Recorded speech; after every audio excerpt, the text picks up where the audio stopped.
दूर गांव में एक ठेकेदार था जो कि रोड बनाने का काम किया करता था। ठेकेदार बहुत ही लालची किस्म का आदमी था। वो रोड बनाने के लिए आए सरकारी पैसे में से आधे से ज्यादा पैसे खुद खा लेता था और कम पैसे में रोड बनाता था, जिससे रोड कच्ची बनती थी और जल्दी ही टूट जाती थी। एक बार ठेकेदार को बुद्धि नामक गांव में रोड बनाने का काम मिला। बुद्धि गांव के लोग बहुत ही बुद्धिमान और चालाक थे।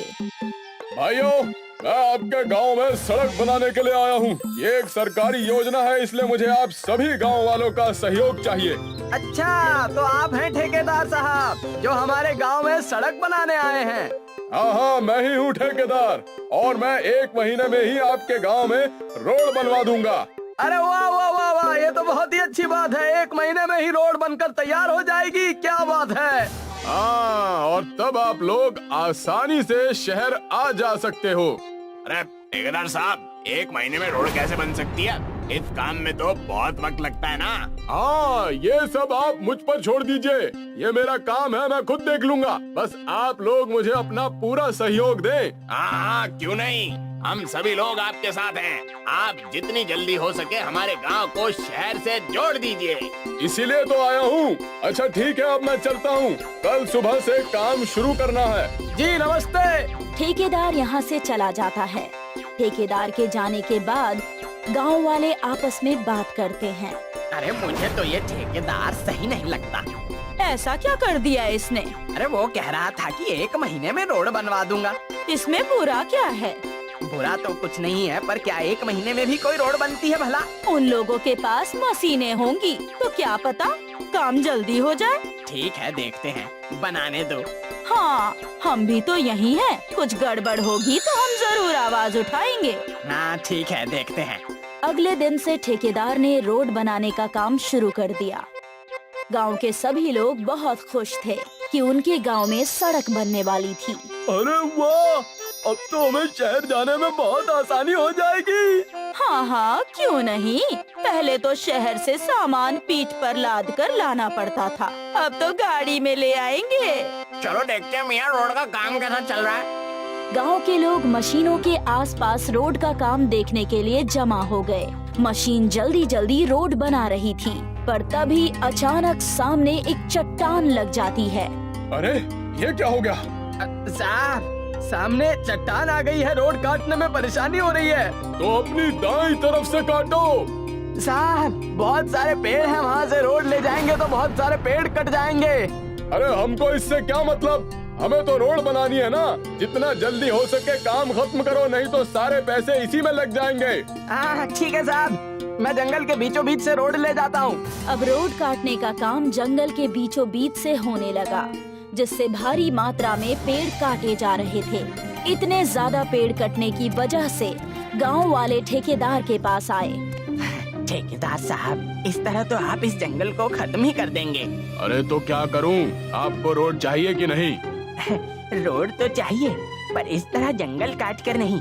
आप साइड में से रोड बनाइए ना। अरे वहाँ चट्टान लग गई है, जिससे रोड बनाने में बहुत समय लग जाएगा। हमें जल्दी नहीं, आप आराम से काम कीजिए, पर जंगलों को नुकसान मत पहुंचाइए। अरे आपको जल्दी नहीं है, पर मुझे तो है ना। और वैसे भी जितने ज्यादा दिन लगेंगे, मेरा उतना ही पैसा बर्बाद हो जाएगा। पर ये तो सरकारी पैसा है ना। हाँ, पैसा तो सरकारी है, लेकिन कुछ पैसा मेरी जेब में भी तो आना चाहिए कि नहीं? ठेकेदार ने जंगल के बीचों बीच रोड बनाई, जिससे बहुत सारे पेड़ काटे गए। जब रोड पक्की करने की बारी आई तो ठेकेदार मसाले में भी घोटाला करने लगा। वो रोड पक्की करने के लिए बालू और सीमेंट की जगह मिट्टी का प्रयोग करने लगा। ये देखकर गांव वालों ने उसका विरोध किया। अरे भाई साहब, ये बालू और सीमेंट की जगह मिट्टी को डाल रहे हैं। अरे इससे तो रोड जल्दी टूट जाएगी। अरे रोड मुझे बनानी है, आपको मुझे अपना काम करने दीजिए। अरे ठेकेदार साहब, पर इस रोड पर हमें ही तो चलना है ना। ये तो एक ही बरसात में टूट जाएगी। देखिए, मेरा काम रोड बनाना है और मैं अपना काम कर रहा हूँ। आप प्लीज यहाँ से चले जाइए।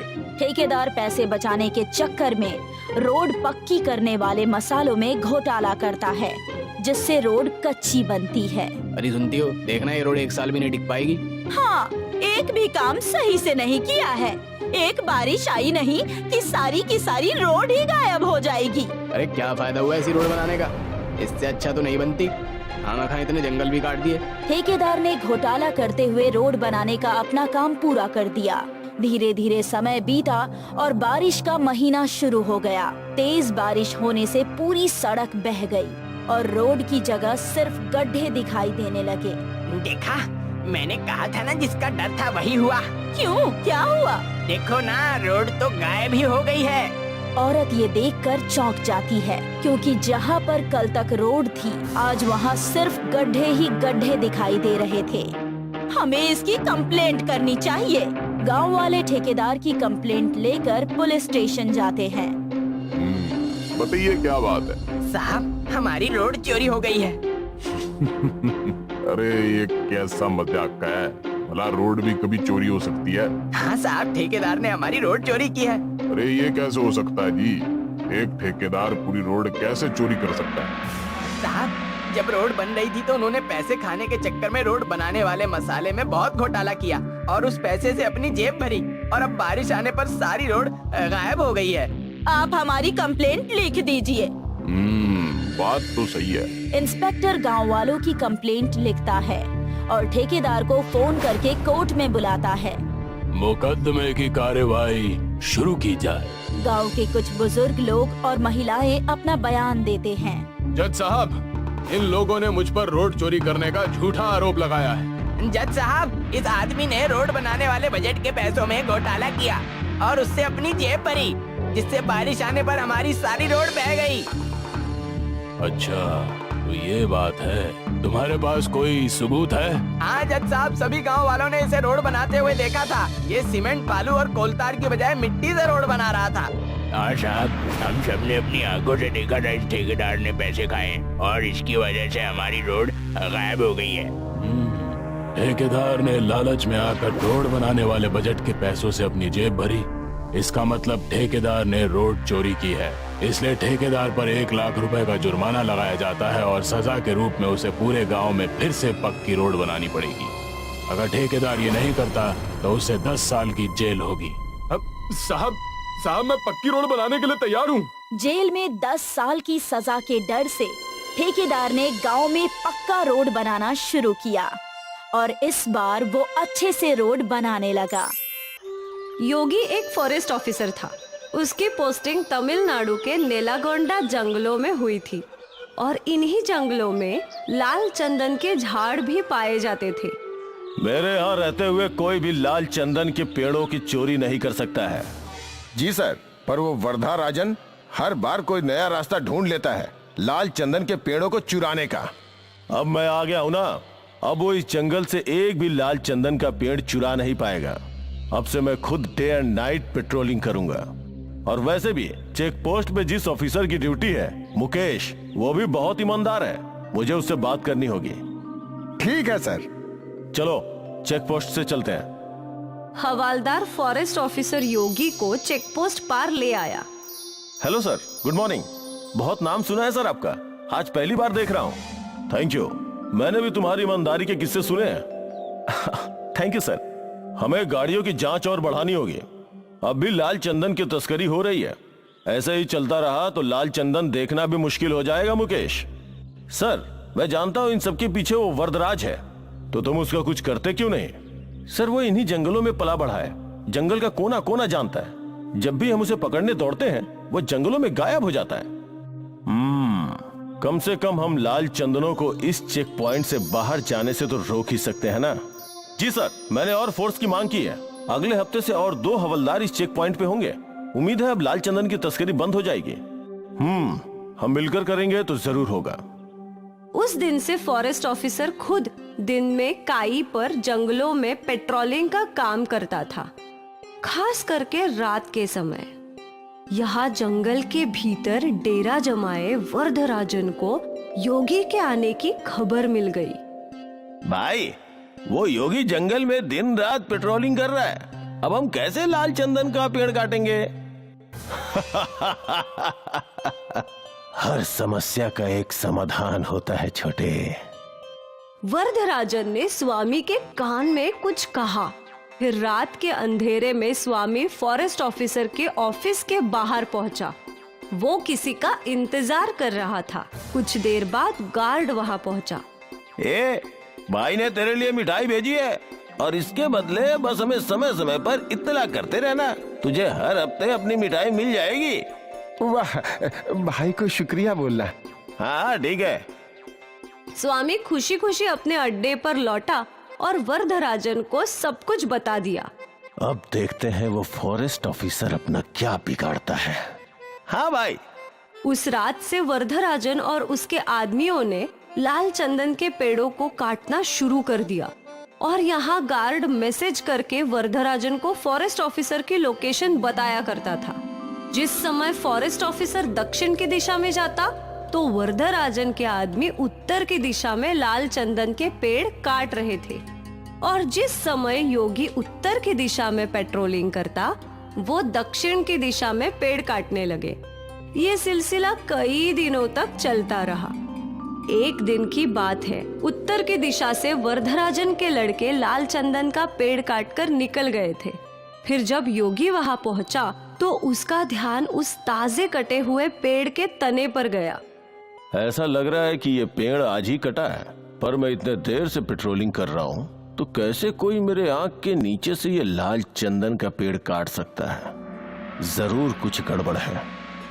योगी ने कुछ नहीं कहा और जीप में बैठकर दक्षिण की दिशा में चलने लगा। जब वो यहाँ पहुंचा तो यहाँ भी उसने ताजे कटे हुए पेड़ों के तने दिखे। ये तना भी आज ही कटा हुआ है, मतलब अब भी वरदराजन लाल चंदन के पेड़ों की चोरी कर रहा है। मुझे ये सब जल्द ही रोकना होगा। गाड़ी चेक पोस्ट पर लो। योगी जीप में बैठ गया और गार्ड ने गाड़ी चेक पोस्ट की ओर ले ली। क्या हुआ सर, आप बहुत टेंशन में लग रहे हैं। मुझे तुमसे अकेले में बात करनी है। जी सर, आइए ना, अंदर बैठकर बात करते हैं। चेक पोस्ट की छोटी चौकी में बस फॉरेस्ट ऑफिसर योगी और इंस्पेक्टर मुकेश थे। बोलिए सर, यहाँ हमारी बातें कोई नहीं सुन सकता। मुकेश, अब भी जंगल में लाल चंदन के पेड़ कट रहे हैं। क्या यहाँ से कोई बड़ी गाड़ी गुजरी है? नहीं सर, अभी तक तो नहीं, पर कल ये ट्रक आएंगे जंगल में रोड बनाने के लिए रेत लेकर। फिर जरूर लाल चंदन उसी में जाएगा। कल मैं किसी भी हालत में उस ट्रक को इस चेक पोस्ट से बाहर जाने नहीं दूंगा। हाँ, और मैं उस वरदराजन को पकड़ कर रहूंगा। ठीक है सर। यहाँ जंगल में वरदराजन अपने अड्डे पे योजना बना रहा था। कल रेत वाली गाड़ी सारे लाल चंदन के झाड़ भरकर बाहर ले जाना है ना? नहीं। अब तक तो उस फॉरेस्ट ऑफिसर को सब कुछ पता चल गया होगा। वो कल चेक पोस्ट पर हम सबका इंतजार करेगा। तो अब हम क्या करेंगे? कैसे इन लाल चंदनों को इस जंगल से बाहर निकालेंगे भाई? वरदराजन ने अपनी योजना बना ली थी। अगली सुबह रेती की गाड़ी जंगल के अंदर आई। इंस्पेक्टर मुकेश ने फॉरेस्ट ऑफिसर योगी को कॉल करके ये बात बता दी। सर, ट्रक आ गए हैं, आप भी आ जाइए। ठीक है। वो ट्रक कंस्ट्रक्शन साइट पे पहुंचा। यहाँ ट्रक ने सारी रेत अनलोड की और फिर वरदराजन और उसके आदमियों ने उसमें एक लाल चंदन के पेड़ के तने को लोड कर दिया। यहाँ फॉरेस्ट ऑफिसर और गार्ड जीप में निकले, पर उनके रास्ते में कई और पेड़ गिरे हुए थे। सर, घूम के जाना होगा। ये सब उस वरदराजन ने ही किया होगा। जल्दी चलो, आज उसे पकड़ कर ही रहेंगे। वरदराजन वहाँ से निकल गया। अब जब फॉरेस्ट ऑफिसर योगी वहाँ पहुँचा तो ट्रक भी वहाँ से निकल चुका था। चेक पोस्ट के पास ले लो। योगी ने इंस्पेक्टर मुकेश को कॉल लगाया। मुकेश, वो लोग निकल चुके हैं, अब तुम्हें ही उन्हें रोकना होगा। जी साहब। इंस्पेक्टर मुकेश अपने सारे आदमियों के साथ चेकपोस्ट पर खड़ा हो गया। ट्रक धीरे धीरे चेकपोस्ट की ओर बढ़ने लगा। चेकपोस्ट पर मुकेश और सारे पुलिस वाले बंदूक तान कर खड़े थे। ड्राइवर ने पुलिस वालों को देखा और उसने गाड़ी रोक दी और पीछे से फॉरेस्ट ऑफिसर ने अपनी जीप लगा दी।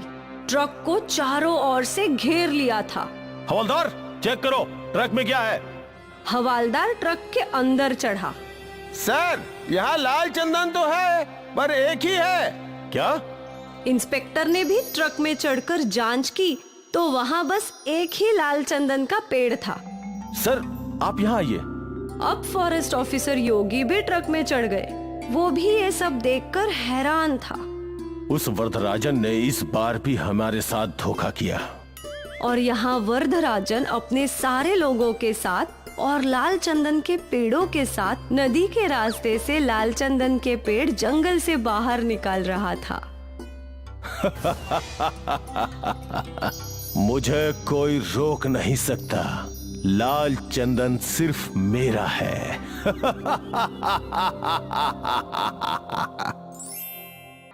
एक दिन की बात है, जब सूरज ढल रहा था और चांद उग रहा था, तो सूरज ने चांद से पूछा, अरे भाई, एक बात बताओ, तुम जब भी आते हो तो कोई तुम्हें प्रणाम क्यों नहीं करता?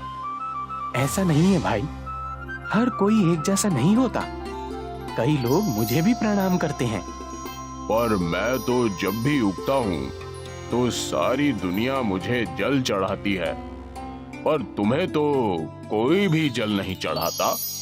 सूरज और चंद्रमा की ये बातें बेलापुर गांव के लोग सुन रहे थे। तभी एक आदमी ने कहा, हम तो सिर्फ सूरज को ही भगवान मानते हैं, चांद हमारे लिए भगवान नहीं है। नहीं, ऐसी बात नहीं है, हमें चांद को भी भगवान मानना चाहिए। सूरज भगवान तो हमें रोशनी देते हैं, धूप देते हैं, चांद हमें क्या देता है? हर किसी का अलग अलग काम है। चंद्रमा भी हमें रात को रोशनी देता है। अरे पर उस रोशनी का हम क्या करेंगे? रात को तो हम सोए रहते हैं, हमें रात को रोशनी की जरूरत नहीं है। पर चांद का होना भी जरूरी है। हमें चांद की जरूरत नहीं है। अगर चांद नहीं भी होगा तो हमारी जिंदगी में कोई भी फर्क नहीं पड़ेगा। उसका होना और ना होना एक ही बराबर है। इस आदमी और औरत की बात चांद और सूरज दोनों सुन रहे थे। ये बातें सुनकर सूरज खुश हो गया और चंद्रमा थोड़ा उदास हो गया। सूरज ने चांद से कहा, देखा, बेलापुर के लोग भी मुझे भगवान मानते हैं और तुम्हें कुछ भी नहीं। ये लोग मेरी पूजा करते हैं। पर मैं भी तो इन्हें रोशनी देता हूँ। अगर मैं ना रहूं तो इन लोगों की जिंदगी अस्त व्यस्त हो जाएगी। कोई बात नहीं, वैसे भी इन लोगों को तुम्हारी जरूरत नहीं। अगर ऐसी बात है तो ठीक है, मैं अब से आऊंगा ही नहीं।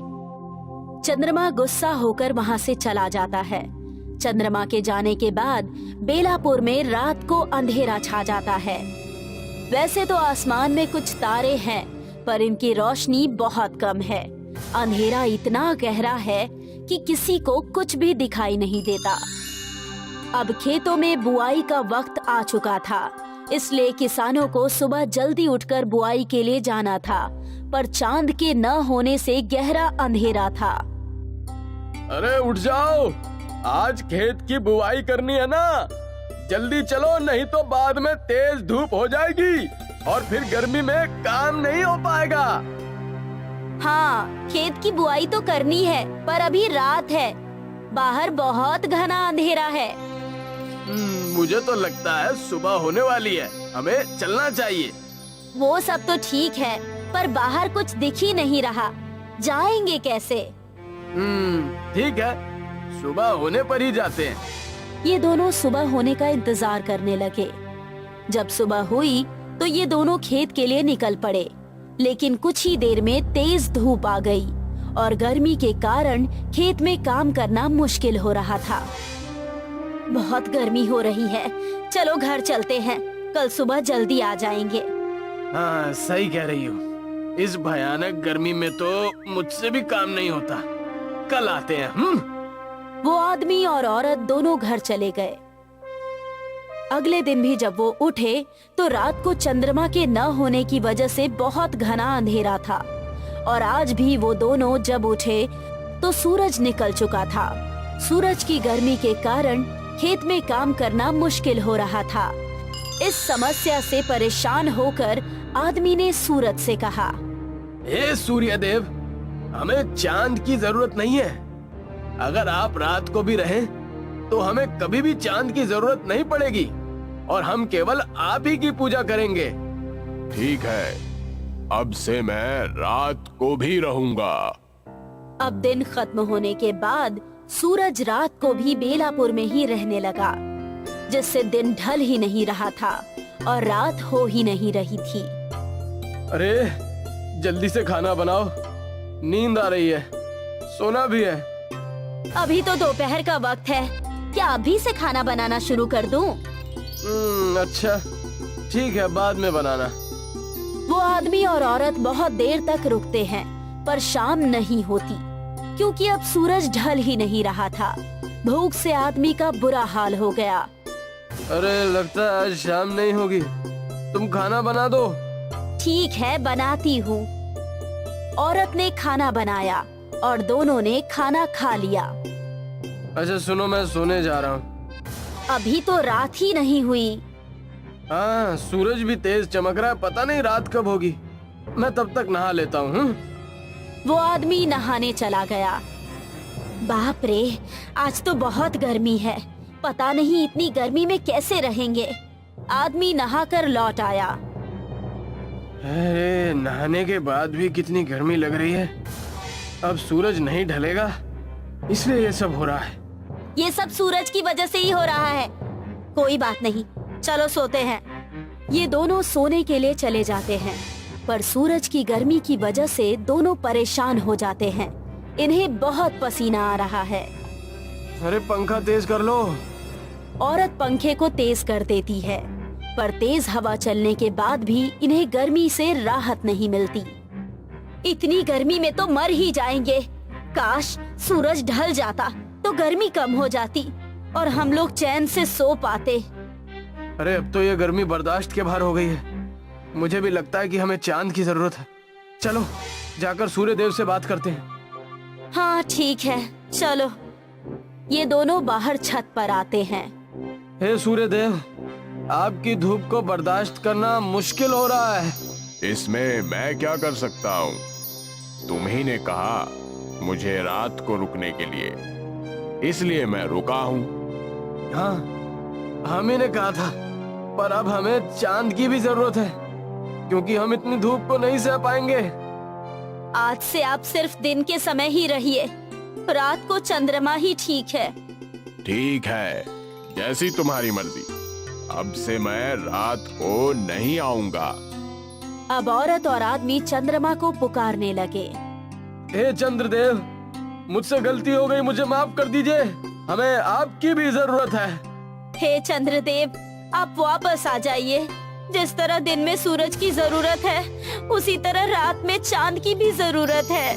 इन दोनों के बुलाने पर चंद्रमा वापस आ जाता है। चंद्रमा को देखकर ये दोनों बहुत खुश होते हैं और उन्हें प्रणाम करते हैं। हे चंद्रदेव, जिस तरह हम हमेशा सूरज को जल चढ़ाते हैं और उनका स्वागत करते हैं, उसी तरह आज से हम लोग आपका भी स्वागत करेंगे।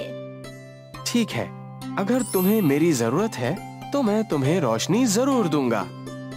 मुझे माफ कर दो भाई, मेरी तरह तुम भी इस दुनिया के लिए बहुत जरूरी हो। अगर मैं दिन में उगने वाला सूरज हूँ, तो तुम रात में उगने वाले सूरज हो। सूरज ढल गया और अंधेरा होने लगा। तब चांद ने चारों तरफ अपनी खूबसूरत रोशनी बिखेर दी। आदमी और औरत दोनों ने चांद को प्रणाम किया और उनका स्वागत किया और दोनों चैन की नींद सो गए। सीख, इस दुनिया में हर चीज का अपना महत्व है। हमें किसी भी चीज के महत्व को कम नहीं समझना चाहिए।